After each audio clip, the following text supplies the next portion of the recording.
আওয়ামী লীগ থেকে কেউ যাতে বিএনপিতে অনুপ্রবেশ করতে না পারে সেই বিষয়ে নেতাকর্মীদের সতর্ক থাকার আহ্বান জানিয়েছেন বিএনপির ভারপ্রাপ্ত চেয়ারম্যান তারেক রহমান। বিকেলে রাজধানীর খিলক্ষেত থানা বিএনপির কর্মী সভা ও রাষ্ট্র মেরামত ৩১ দফা নিয়ে কর্মশালায় লন্ডন থেকে ভার্চুয়ালি যুক্ত হয়ে নেতাকর্মীদের হুঁশিয়ার করেন তিনি। দলের নেতাকর্মীদের উদ্দেশ্যে তিনি বলেন, বিএনপির লক্ষ্য উদ্দেশ্য হবে ৩১ দফা বাস্তবায়ন ও মানুষের আস্থা অর্জন করা। দলের ভাবমূর্তি নষ্ট হয় এমন কাজ করলে কঠোর ব্যবস্থা নেওয়ার হুঁশিয়ারি দেন তিনি। বলেন, মানুষের ঘরে ঘরে গিয়ে ৩১ দফা পৌঁছে দিতে হবে।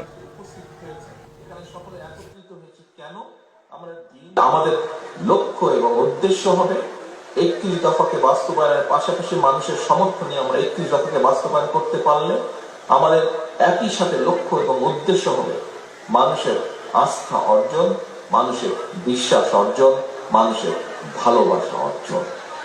এর বাইরে যদি রাজনৈতিক কর্মী হিসাবে আমরা অন্য কোনো দিকে নজর দিই, বিশ্বাস করুন আজ না হলে কাল, কাল না হলে নিশ্চিত পরশু আপনি ছিটকে পড়ে যাবেন।